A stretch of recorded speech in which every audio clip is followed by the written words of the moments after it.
Hello, and welcome to the Self-Care with Herbs segment of the Elder Tree podcast. I'm your host, Jess Bosker, naturopath, herbalist, and medicine maker. Before we begin, I'd like to acknowledge the Banjalang people, the traditional custodians of the land on which I live, and pay my respects to elders past, present, and emerging. Now, come along and join me each month for beautiful conversations with guests from across the country, exploring ways we can weave plant medicine into our days to enrich our experience of self-care, sharing routines, rituals, and recipes for elevating mind, body, and spirit. Dee Apostolou is a medical herbalist, iridologist, educator, and speaker with nearly 30 years clinical experience.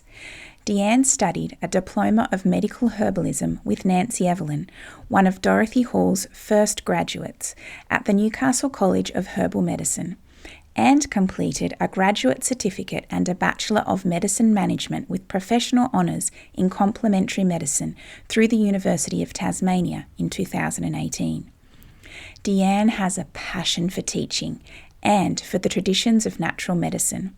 She's a founding member of Estuary Learning, a collaboration of practitioners and mentors dedicated to enriching and supporting the art of natural medicine. Dee is a mum of 3 adult children who have grown up with herbs and good nutrition. She loves it when she hears them spruiking the benefits of good food and a healthy lifestyle to their friends. Dee's very passionate about her profession. It's a lifestyle, not just a job. But that doesn't mean she doesn't drink wine and eat chocolate. She loves helping people on their health journey and teaching students so they can spread the word even further. During our chat, we explore the idea that the concept of self-care has become more acceptable, and we agree that there are many more conversations being had in this space now as compared to, say, 20 years ago. Dee and I look back at how the barriers to self-care have shifted in this time and how our idea of self-care and its necessity is often a reflection of the society in which we find ourselves inhabiting. Dee is all about helping her clients to make small, manageable changes to help support their health, and we dive into the psychology around the motivation that accompanies the wins from these small changes and how this can be applied to our own consistency with self-care. Dee shares a great tip that she uses for checking in with both her clients and herself to monitor progress and celebrate the small wins of being consistent over an extended period. Dee's an eloquent storyteller, and one of my favourite parts of this chat is her beautiful story of her morning walk through bushland with her pup, the kookaburras and rosellas, and the very special plant friends she greets along the way. We chat about the value of surrender and a good old cry. Dee shares the science about why we feel so good after we fall in a heap. One of Dee's favourite allies in a crisis is the bark flower rescue remedy. She shares the very special joy of her children reaching for this remedy of their own accord after having years of having mama help support them this way. And she also shares a unique way that she incorporates rescue remedy with other allies. Like most herbalists, Dee found it impossible to share just one favourite herb, so we're lucky enough to have her share her wisdom on 3 of her favourites, including a lesser-known ally, rosehips. Hello and welcome, Dee. It's really lovely to have you this morning, and I'm really looking forward to this conversation. Hi Jess, thank you for having me. It's a pleasure to be here with you. Yeah, so I know that you have been working with plant medicines in a professional way for nearly 30 years now, but I'd really like to hear from you where that first little spark arose. What's your story, Dee? Where did you first start to connect with plant medicines and herbs? Wow, that sounds really scary, doesn't it? That it's nearly 30 years. It's amazing at how fast time can go. I think like most people that are in the herbal medicine or the natural healer space, they have an experience of where they haven't been that well themselves, and they've then, moved into looking at what they can do. Mine wasn't too serious, thankfully. I just had sort of a few minor issues going on, and I saw a naturopath when I lived in Sydney. And it was sort of from because I was a beauty therapist at first, so I was always interested in really natural things and natural products that didn't have a lot of all the extra additives in them. And actually that reminds me, one of the things that we used to do, one of the products I worked with, we had a marine algae, and it was a powder, and you mixed it up, and it was so healing. It was basically kelp, and you would paint it on somebody's face or somebody's body.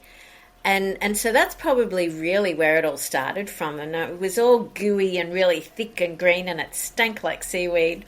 But it had amazing results for people.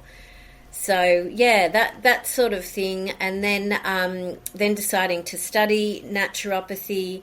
And then I moved back to Newcastle with my husband. We decided it was time to have children, and family was in Newcastle. So we moved back to Newcastle, and then I started studying herbal medicine at the Newcastle College of Herbal Medicine with Nancy Evelyn. Beautiful. And that was more obviously as herbal medicine based rather than naturopathy at Nature Care where I was. So that's where it really started from, and it's just been a wonderful journey. Mm-hmm. And what was it, Dee, that drew you to study herbal medicine originally? I wanted to, with my work as a beauty therapist, and I was a beauty therapist for 10 years before I moved into natural medicine, I really liked helping people. And so I would end up having regular clientele, and it would almost be a counselling session, and then you're helping them from the outside with their skin, but it was also a bit of a counselling session as you saw them every month. And I really liked that idea. And then when I saw a couple of naturopaths and natural healers myself, because then I had some Zen Shiatsu massage treatments, and they were amazing. And looking into the different types of foods and things, macrobiotics, and all that sort of thing led me into that idea of wanting to do things naturally. But I think it's also that innate thing of helping people to heal and really wanting to be able to help people from the inside, not just from the outside, with the beauty therapy. I love that a big part of your practice is education and helping people to understand their bodies and ways that they can take their power back and start to look after themselves. Yeah, that's the whole idea, isn't it? I mean, it's as natural therapies, as practitioners, it's the idea of being a conduit. Like, we can't do it for people. We can only be the conduit that can offer the information and offer the things to do. And then it's up to that person if they actually want to put those changes in place. Whether it's take the medicine or change some of their lifestyle habits that are going to actually help them to feel better. That you're a conduit. You're not the one that actually does it. You just help them to get there. Absolutely. And tell us about that initial experience of studying herbal medicine with Nancy. It was great fun. I just loved it. It was a really nice dynamic in class. I mean, Nancy was one of my teachers. Susan O'Grady was one of my teachers and my clinic supervisor. And then Sylvia Reitzmer was one of my teachers as well for homeopathy. And I don't have memories of college being, oh my God, I've got to get this assignment done, and being a drudgery. It was just, I loved going, and I loved just soaking up that information. And then when we had Nancy as a teacher in front of us and just watching her, the word perform comes to mind, but it's not really perform. It's just the way that she educated in such an exciting way, because her passion really came through with it. And it was just great to be on the receiving end of that. An infectious way to learn. Oh, absolutely. And I'm still friends with a lot of the people that I went through with, or with some of the people, not a lot. And then I was lucky enough as well. My sister studied as well. She actually found the college first. And then that was sort of helpful in making our move back to Newcastle, because I was like, well, I've started studying in Sydney and I didn't want to stop that study. And then I remember her saying to me, oh, I found this amazing college. You'll just love this lady. You know, it's so good. And we were in some classes together as well. And so that was a lot of fun too. Yeah, beautiful. So, Dee, this podcast is a platform for exploring self-care, and in particular self-care with herbs. So why don't we dive in now to generally, what does self-care mean to you? Well, self-care is so important. It's become a lot more, I guess, accepted now than 30 years ago, I think, when I first studied and when I first had children as well. Maybe that's just me and my take on it. I'm not really sure. But I had two children while I was going through college. So trying to find the time to work and to, care for babies and to study was not an easy thing to do. And I was not very good at self-care in those times. It was, babies need you, you've just got to be there. When they call out and they're hungry, you've just got to be there. There's no option of like, oh no, I'll do that later. Yes.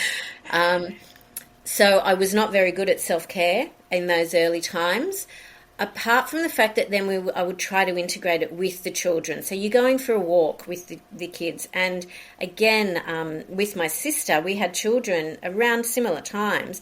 So we would go for walks together with the children. We both ended up having 3 children each, and both had 2 boys and a girl, which is a really weird thing. But we would just take them for walks, and we would, take them down to the beach, and we'd be just looking after each other.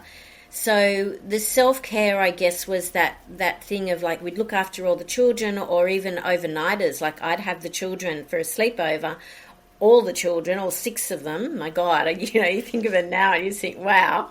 And then my sister would have mine. So you could have that occasional time out. Yes. So even if it was just us going for a walk with all these children, at least they would be entertained. And that's part of the fun as well. You're getting out into nature, you're getting to the beach, you're getting to the park, you're laughing. And I think that's what creates those memories of the laughing and having a good time. Even though it's not self-care on your own, you're still relaxing and having a great time with the children. Yes. Which then morphs and changes, of course, as life does and as the children get older. And now my self-care is completely different to the self-care then. Now I can have time by myself, and I have quiet space in the house. And I go for a walk just about every single day when weather permits. And I take our 10-year-old dog, so I've been walking him for 10 years. So that's just been wonderful having that experience. And I go to the beach either with him or with my husband, or both, I should say. My husband and I bike ride. We've got e-bikes, and so, people might go, oh, well, that's not really exercising, but it is for us because we live in a very hilly area, and we can ride for to ride from our house into town, into some of the beaches in Newcastle, is like a 40-minute ride. Whereas if you're on a regular bike, I can't do that. No. But we can do that, and we can go to the beach and stay there for an hour or so and have a great swim and have one of our favourites has these beautiful Mackie berry bowls. And we have that, and then we ride home. And that's self-care. So I guess in looking at it and in talking to you, Jess, I'm sort of thinking self-care doesn't mean that you do it on your own. No. It's great to have space on your own, and I meditate and I walk in the mornings. My husband doesn't come with me, but that's my space with the dog, and I meditate. I walking meditation. I have what I call my meditation tree. So that space on my own is beautiful, but it's also the self-care of going out and having fun with my husband. Or even if you're going out, like I love dancing and my husband plays in a band. So most of the time when he's playing a gig, I will go out and I will dance with friends. And so to me, that's self-care as well, because that's release. And I just feel so good when I hear the music. I just have to get up and dance. So that's self-care as well. It doesn't mean that self-care is just meditating. Meditation is fabulous, but it's not just that. No, very broad. And I love your comment, Dee, about how you feel like self-care may be a little bit more accepted and accessible now as opposed to 30 years ago. And I wonder if that's something that you've witnessed in your clients as well through, your practice over the last 20 or so years.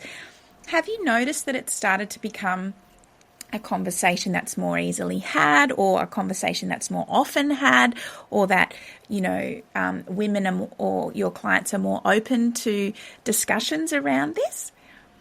Yes, absolutely, Jess.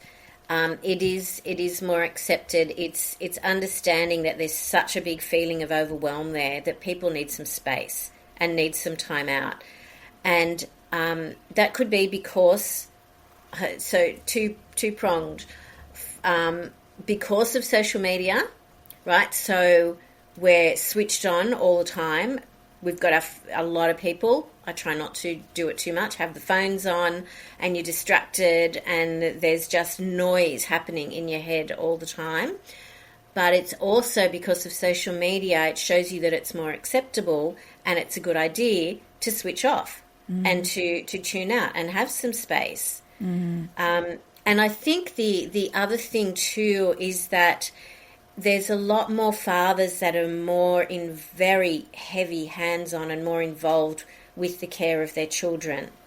It wasn't that easily done 30 years ago in my particular situation. Some people could do it, yes. But in our situation, we had a business as well. And it was just easier for my husband to be at work more. And I would still work, but especially when you're breastfeeding, it's not as easy. And so he was more at work and I was more at home. And then again, as the children grew up, things changed, roles changed. But the fathers now these days are more hands-on, I think, and so it's more accepted and more seen to be okay with, I'll take the baby for a walk, I can have paternal leave as well, and I can give you a break. Because I'm sure I'm talking to a lot of people when, there are times when it comes to lunchtime or 2 o'clock in the afternoon and you're still in your pajamas, when you've got little kids and you've just had one of those mornings and they're teething or they're unwell and you just have to give up then. So there's another form of self-care. Yes. Give up and lay on the lounge with your child if they're not well. Yes. Surrender. Yes, exactly. Surrender, yes. Yeah.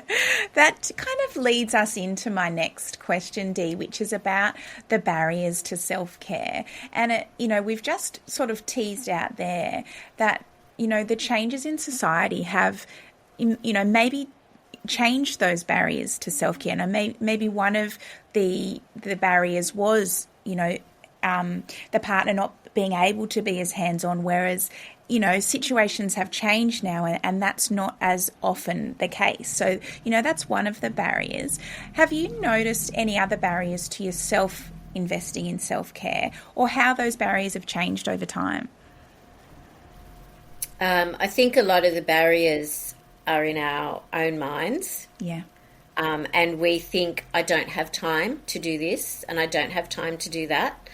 And we can get, and I'm guilty of it as well, we can get so busy and so caught up in our to-do lists.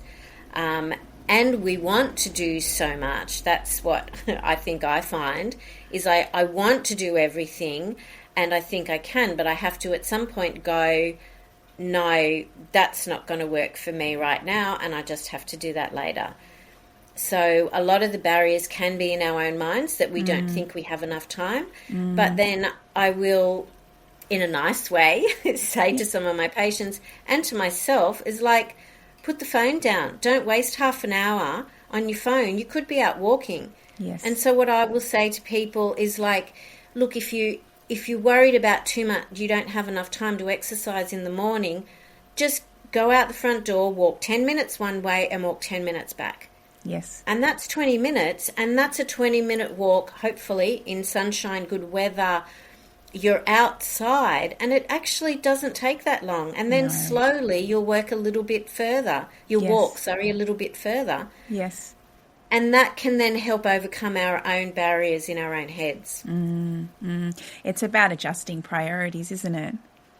Absolutely. Yeah, Yeah. And we yeah. do need to prioritize ourselves, because it's like one of my favorite sayings that I will say to patients is you need to look after yourself so you can look after others. That's right. Especially for women with children that need a lot of support. I love how when you're working with clients, you help them to make small changes rather than going big and, saying we have to do this really big thing. It's all about, let's do that little 10-minute walk, 10-minute back over the course of 12 months. That's a huge change. Yes, definitely. So I know when I was teaching students, and in student clinic, the students would, as a clinic supervisor, what you do is you watch the student do a consultation, and then you talk about the patient then goes out of the room, and then you talk to the student about, well, what do you think you want to do? What are the patient's priorities? Etc. So sometimes the students, God love them, out of the goodness of their heart, they would have this A4 list of paper of all these recommendations, and you just go, no, you are not going to give that to somebody because it's overwhelming. Yes. So it's like pick 3 things or 2 things or even 1 thing. If someone's really overwhelmed, just pick 1 thing that you can change between now and the next time I see you that is going to make a difference to your lifestyle, whether it's that 10-minute walk, whether it's even with people like have 2 alcohol-free days a week, whether it's have less takeaway food. I've recently been working with somebody that was saying, I'm just so busy, I'm getting takeaway food 5 days a week. And I'm like, okay, meal preparation and 2 days a week only of takeaway food. And she made those changes straight away. And she's seen a difference immediately within 2 months. So if you give people too much stuff, it's too overwhelming and they won't do anything. No. And it's the same in yourself, isn't it? Like if you go, I want to do all these things to support myself, and then everything falls off and nothing ends up happening. Whereas if you commit to that, say, 10-minute walk in and out, or, my last guest I was chatting to about was nettle tea. Like if you drink a cup of nettle tea every day for 2 or 3 years, that's big change. If you cook for yourself 2 days a week rather than getting takeaway over the space of 12 months, small things consistently. Yeah. Yeah, absolutely. And it is, like I found that difference, I guess, within myself, I will say, with yoga stretches, because I have certain issues with body aches and pains and things, and a dear friend of mine and another Estuary Learning member, Simone Hollier, is a yoga teacher, and she would say, right, she gave me this list of 8 exercises, so which basically would take 10 or 15 minutes in the morning, and I would go, I've got to do my exercises with that dread. But then as I would slowly do them, the aches and pains weren't as bad. And it's like, motivating. Look at that, it works. Yes. Yes. So, yeah, taking that time, knowing that it's only 10 minutes. And if I, as an example, might get out of bed 10 minutes earlier to do the stretches and then go for a walk. Yes. And then I feel so much better physically. Yes. And isn't that motivating? Feeling the impact of the consistency of those small changes, you notice the change, it's motivating to continue rather than doing that one big thing that might take longer to feel an impact, so you're less inclined to be consistent with it. Yeah, absolutely. And then, of course, things can happen and you fall off the wagon, right? So then you suddenly go, and I know I did this with myself recently, I've been so much more achy lately. And then it was like, I got out of the habit of doing the stretches. Yes. And so back into it I go, and feeling so much better. So it's all about... Yes, it's easy to sort of fall off the wagon. Don't beat yourself up. Just start again. know that that's a part of the process, right? Yep. Yeah, that's all. It's our learning process. We learn, or, we never stop learning. No, that's right. So, Dee, when, it sounds like the body speaks to you with the stretches in that, oh, the little niggles are starting to come back in. What are some other whispers that you might hear from your body when you haven't been able to do things regularly, or things fall off the radar? What whispers do you start to hear?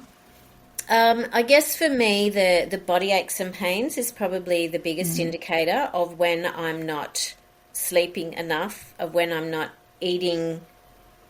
No, I do always eat the right foods. Of when there's too much chocolate coming in, dark chocolate coming in. Water isn't an issue, but yeah, it's more that for me it's the body aches and pains, or I'll get or it's the emotions, and I'll get snappy and moody, and I just go, oh, what's going on? I'm like, oh, I'm tired. Okay, just get to bed early tonight. Just stop the overwhelm. Stop saying yes to everything. If my to-do list doesn't get done, it doesn't matter. Put stuff off till tomorrow. Do the urgent stuff. Put the rest of it off till tomorrow when you're feeling better. I'm terrible for being on the computer till I go to bed at night. And then I don't sleep well. And so it's like, it's that learning thing. And I look at the time constantly at my computer and I'm like, okay, get off now, because it's another, I like to wind down a little bit before I go to bed. And I just don't sleep as well if I've shut the computer and go to bed, because your brain's too wired. No. So it's doing those sorts of things. If I'm not sleeping well, that's an indication as well. And then if I'm not sleeping well, there's more body aches and pains. There's more moodiness. There's snapping at the people that you love the most. Yes. So, yeah, they're the indicators. And it is that motivation that we said that you mentioned before. You feel so much better when you can look after yourself and do the things that serve you well. Yes, yes. Has it been a process for you, Dee, that learning to listen to those whispers? Oh, yes. Yes, we teach best what we most need to learn. So then and sometimes it's really fascinating. Sometimes, and I can't think of an example right now, but I know over the years there's been times where I'm in consult with a patient and I go, oh, I should do that too. I won't say it out loud. But yeah, you just think, oh, I'm giving all this really good advice. I need to take my own advice. Yes. I think that's very common, Dee. Yeah, okay. In the caring profession, where we sometimes let our own needs slide and then have little reminders when we're talking to clients about, oh, how successful that piece of advice was for them. Yes. Yeah.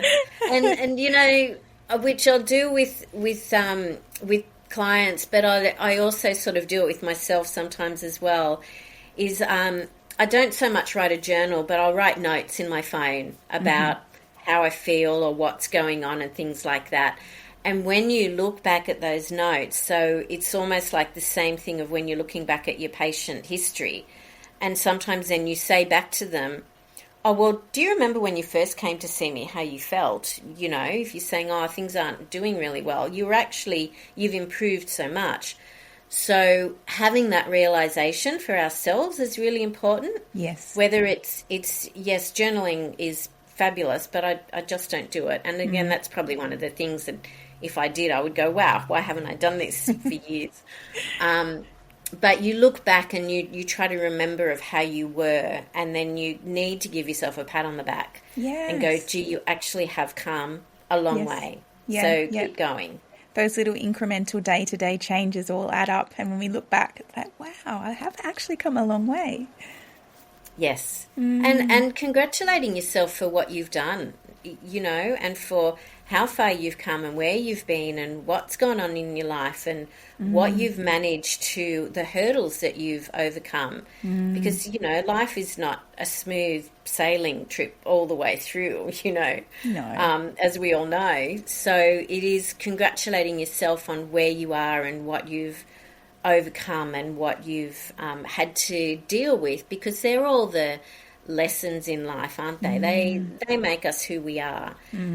But being able to say, hey girl, you're not too bad, you're doing all right.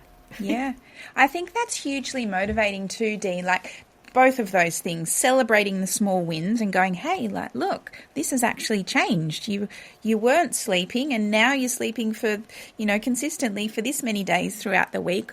And also looking back, as you said, maybe you don't have the time or the inclination to keep a full-on journal, but just having those little reminders of, these are the things that were niggling away at me 12 months ago, and now 12 months later, these are the things that have kind of fallen off because I've been being consistent with these particular practices. Yeah, absolutely. Definitely. Yeah, documenting them in small ways is totally fine, as long as you can look back and recognise the progress, I think, is important. Yeah, and we don't, it's not a conceited, egotistical thing, and it's just being able to acknowledge that you're okay. Yeah. And that under the circumstances, whatever your circumstances are, you're doing okay. Yeah, yeah.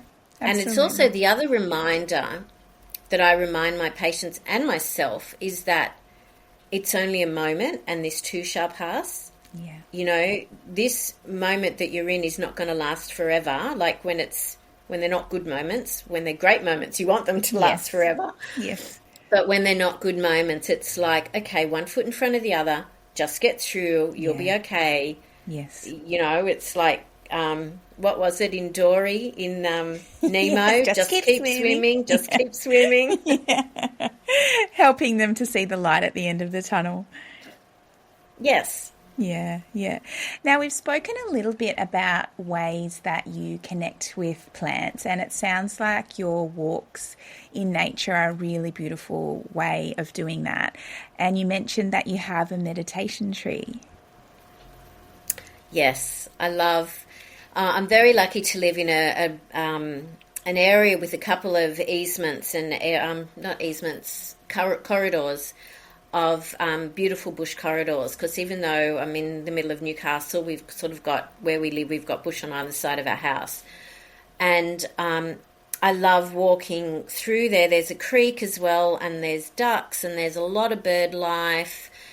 And in fact, this morning, because there's a lady whose house we pass, and she leaves a bit of mincemeat on the grass for the kookaburras and some of the birds and things like that. So I actually try to cross the road with the dog before we get there, because he just has a beeline straight for her lawn because he knows he'll be able to find something. So this morning he took off before I had a chance to get him to cross the road, because I walk him off lead because he's so well behaved.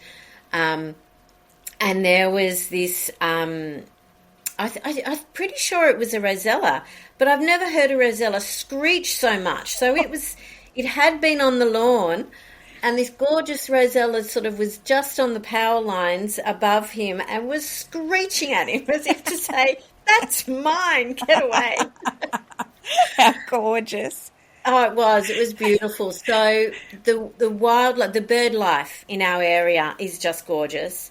And you can hear the ducks and you hear the rosellas, and there's a lot of cockatoos, and suddenly if they all take off at once, it's like a cacophony of this screeching. But then it's also, obviously, you're walking into the plants and into the bush, and there's beautiful plants. There's quite a few ferns.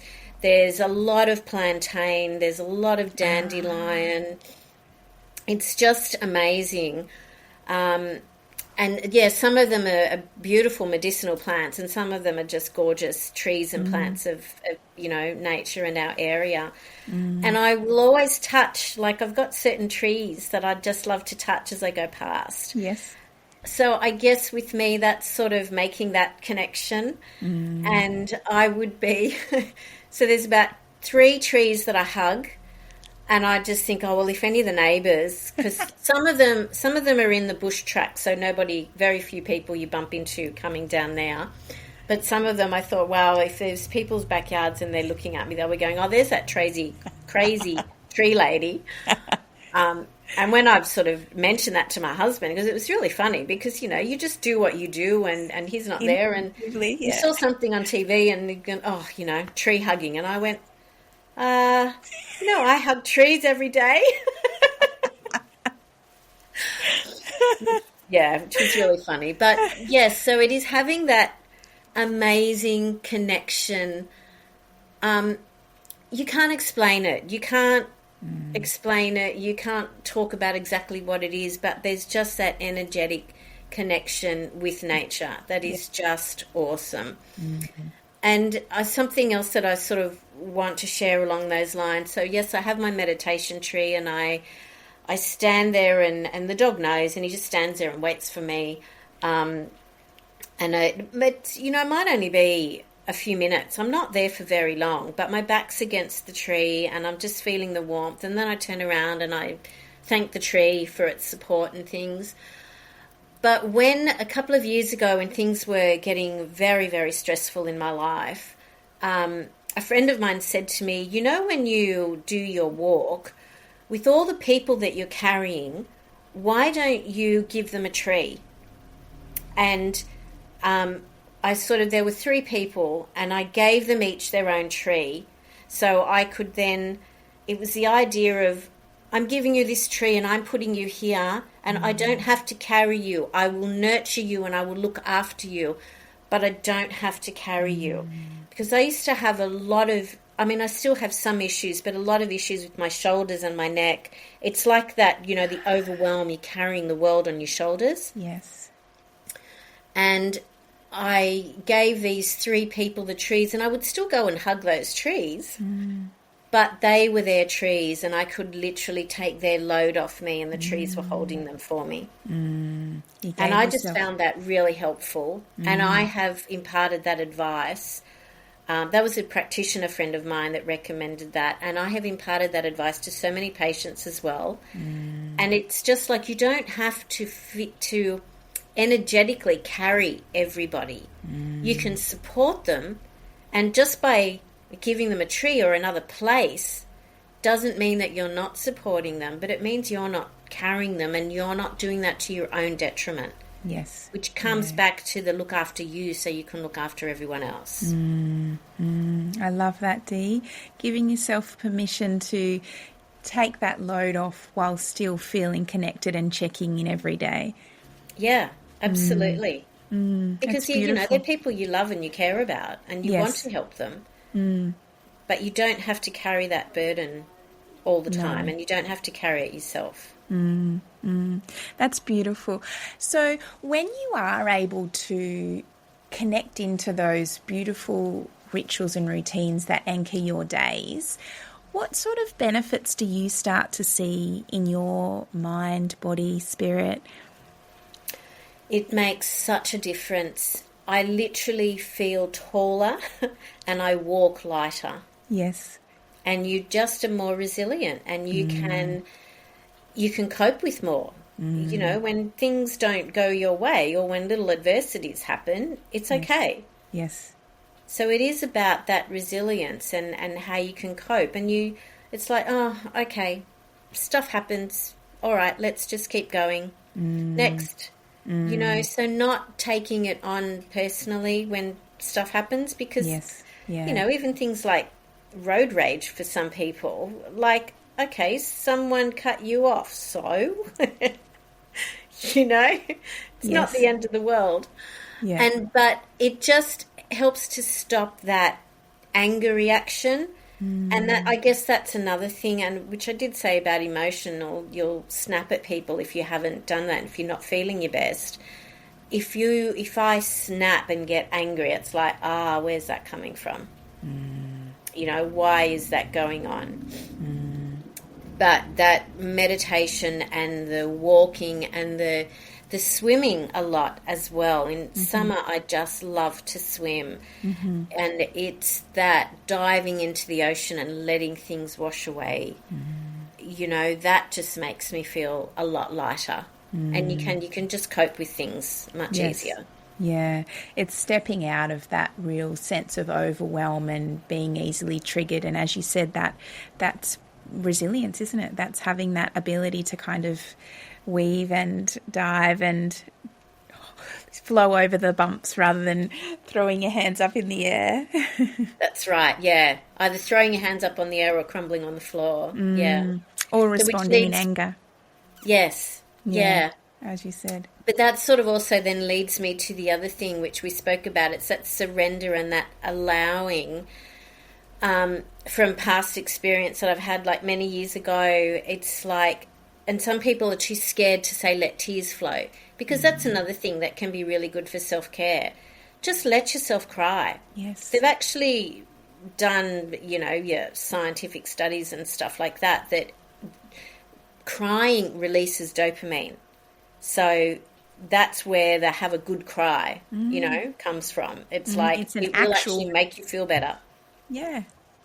And then just because you, let's say, fall in a heap on the kitchen floor or the bathroom floor and you're in absolute tears, you're not going to stay there forever. So let yourself crash in a safe space, okay? Knowing that it's a safe space, it's a safe time, let yourself crash. You're not going to be there forever. So I think there's a saying that, let yourself fall down and feel it, but just don't unpack and live there. Love it. So yeah, it's not going to last forever. You'll be able to pick yourself up again. Yes, and it might make you make a change. It's like, I can't live like this. I can't go on like this. Something has to change. Yes. Because I'm not going to keep doing this. And what is it that I can do to make a change in my life that's going to not make me feel like I want to collapse in tears every day? Absolutely. I love that, Dee. Now, in terms of herbs and plants, do you have any special recipe or ritual that you've used yourself or recommended to clients that you'd like to share to help enrich self-care? Yeah, absolutely. I love Bach flower remedies, and I think they are so beneficial when you're feeling just terrible, whether it's overwhelm, fear, anger, whatever it is. Too sensitive, perhaps, or not too sensitive, super sensitive to everything that's going on in the world, in your life, wherever that may be. Bach flower remedies are just amazing. And I always carry, I have about 3 different Bach flower rescue remedy bottles around, whether it's handbags, work bags, or wherever it is. But I use a base of skullcap, the herb skullcap. And I use rescue remedy and aspen. Beautiful. And that's my rescue bottle. And that's just in a small bottle that you can put in a pocket or you can carry with you in a handbag. That's easy enough. Is if things get too much for you, you take a dose of your rescue remedy. And I love the fact that my kids know that as well. And my son, he's a musician as well, as his father. He when he first started playing live, he would get so nervous and he would just say, give me that rescue remedy. And he'd have the rescue and then keep it in his pocket and take a few doses just before he was about to perform. Beautiful. And you just go, oh, yes, Yes, my children have listened to me. They were listening. So that's got to be my favourite thing, and I will recommend that for people, and I will give them a small bottle to carry in their handbags if things get too much. I had a patient, as an example, that started seeing her a couple of years ago, and she would say, I can't get in the car without checking the car for huntsmen. She said, I'm not scared of any other spiders, but I have to check the whole car. She said, and it's getting ridiculous. And my children are just going, this is crazy, Mum. We have to get ready 10 minutes early so I can check the car for huntsman spiders.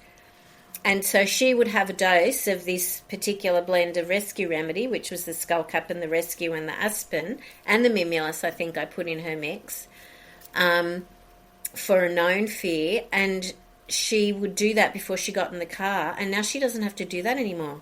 Wow. So 6 months later of using that, amongst other things that we were working on, obviously, she doesn't have to do that anymore. So So tell us, Dee, what are those three particular in a combination? What are they working on for people? The skull cap, the rescue remedy, and the aspen. What can they be used for? So skullcap in liquid herbal form is very good for the adrenal glands, and it's very good for anxiety and for stress. The herb itself has B vitamins in it. It's really calming. It's oxygenating. It helps with the O2 and CO2 interchange, so it can literally clear the head. You know, when you're stressed and uptight, you're frowning and your shoulders are up around your ears and muscles are constricting and you're not able to relax enough for the blood flow to get through. So then you can end up with a headache or you're not thinking straight, Yes. So the skull cap can help relax all that down. Yes. And then the rescue remedy in the bark flowers literally does what the name says. It just rescues you from the edge. It's got a combination of 5 different remedies in it that just literally help you to go, Take a deep exhalation. Yes. And then the aspen is a remedy for fear, for an unknown fear, and for anxiety. So I use it as an example. If somebody is just when you're under a lot of stress or something, you can't breathe very well. So you're going, and so what aspen will do is it helps you for that out breath, and so it helps you to calm down. And that's on top of the skull cap and the rescue remedy. So it's just really calming, and it literally will stop those knees knocking. And it will stop that intense feeling, when you've had an experience and you've had a rush of adrenaline, whether it's a near miss of a car or a car accident or whatever it is, and your bodies can start to shake. The rescue remedy will literally just stop that in seconds. Yes. Just amazing. And that's where seeing a practitioner and adding a few extra bits and pieces can make a big impact. But the skull cap is one of my favourites. But then I will also put it in rose hips or I'll put it in chamomile, depending on the person. Because, again, those 3 herbs are really good for the adrenal glands, for the nervous system. They're really calming. I know when I did, when Northern Rivers had all those awful flooding a few years ago, and there were a lot of herbalists that sent herbs up for the people to run the free clinics. I don't know, it was about 25 or how many bottles I did of rescue remedy in rose hips in a small 25ml bottle so they could carry it with them. It would just be, here, take this with you. As soon as you start to feel anxious, take a dose. Yes. Beautiful. Yeah. The little rescue in your pocket. Yes, absolutely. It's amazing. It works so well. It is really amazing how it works. I agree. Yeah. Almost magical. Yes, and it's great for kids as well. I've used that with my kids all the time. Even a bump on the head. It's and when they're little and they just start crying and they can't breathe. They go, because you're waiting for that big cry to come out. Rescue remedy under the tongue. Absolutely beautiful. Mine ask for it too now. Which is beautiful. See, it's wonderful when they do that. It's wonderful for that learning. Yes. Because they just know it calms them down. And some people might go, oh, it's psychosomatic. And, well, it's not, but it works. So even if it is psychosomatic, so what? It works. Absolutely. So we've just spoken about a few of your herbs that you love working with. And you will have worked with so many over the years, but I want to know, Dee, what's your favourite herb and why? Gosh, that's like asking me to choose a favourite child, Jess. I know. They're all different. They are. I will say the nervine, or not just nervines, but things like, I can't narrow it down to one. That's fine. But the skull cap and rose hips and chamomile and licorice would probably be my 4 most used herbs for myself and in clinic as well. They work on the nervous system, they work on calming, and licorice in particular tastes amazing. And my other JESS friend who makes teas, JESS Shard, her and I, at the recent Estuary Learning Conference that we had, we did a talk on roots, and I spoke about licorice, and I could talk about licorice till the cows come home because it's just such an amazing herb and so versatile. And Jess made for that event and for our talk a blend of licorice and ginger and dandelion and chicory. I'm pretty sure the 4 are in there. So she's made me a blend, and I have that nearly every morning.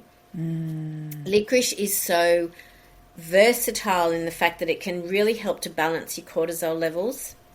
It can really help with the nervous system. It's fantastic specifically for the adrenal glands, but it's also good for kidneys. It's also good for lungs. It's also good for the bowel. It's good for anywhere in the body where you've got small tubes, whether it's fallopian tubes, in your kidneys, in your lungs. It's just an amazing, it tastes fantastic. Yes. And it makes a lot of herbal tinctures go down much easier. It does. Because you've got licorice in the mix. But it's just such a really good, it's a root herb that we use. The main ingredients or the active ingredients are found in the root. So it's very grounding and it's really calming, and it's really good for many different things. So that might just edge all the others out. Yes. But I do use a lot of, the skull cap, the rose hips, and the chamomile. They do each have their own place. And of course, when you're talking about patients, you're looking at the person that's in front of you and their priorities. For myself, I would probably have a lot of licorice and a lot of skull cap and a lot of chamomile. Yes. In my own mixes and in teas and things like that. I just love them. Tell us what you love about rose hips. So rose hips is an amazing herb that is not used very much and unfortunately not taught very much in the colleges these days, which when I found out, I was absolutely devastated. When I started teaching all those years ago, it was the first herb that I just brought in, and I was like, no, you have to learn about rose hips. Rose hips is literally before the rose buds.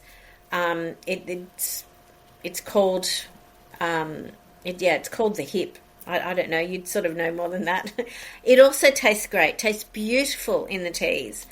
It's a beautiful blend. It's a sort of slightly sweet, but not too sweet. It's fantastic for the adrenal glands. It's really good for circulation.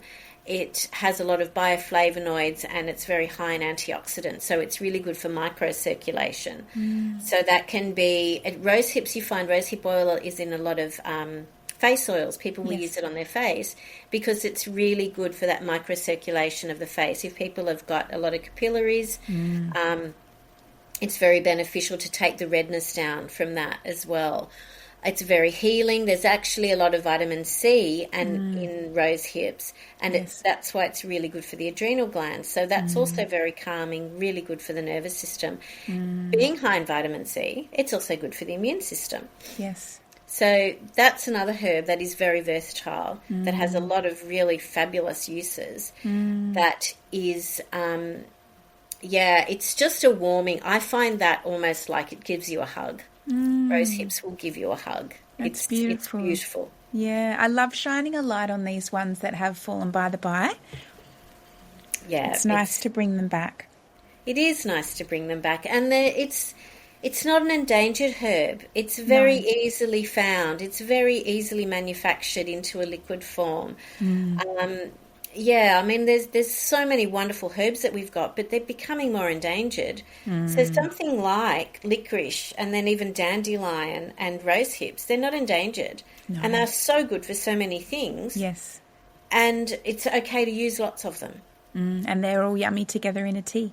Yes, absolutely. Beautiful.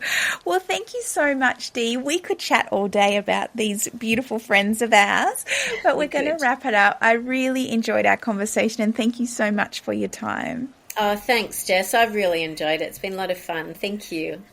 Thanks. I'm so glad you tuned into this episode of Self-Care with Herbs, a segment of the Elder Tree podcast. The Elder Tree is a non-profit dedicated to putting the medicine in the hands of the people through grassroots herbal education and earth skills, weaving a strong community of herbalists, healers and plant folk in Australia. If you'd like to dive a little deeper, you can head over to our Patreon, the Elder Tree Trove, to access special content from our podcast guests. I hope you found something in this episode that has inspired you to begin to lean into those plant allies and to experience your practice of self-care blossoming and blooming. I look forward to sharing more ways you can weave plant medicine into your days next month.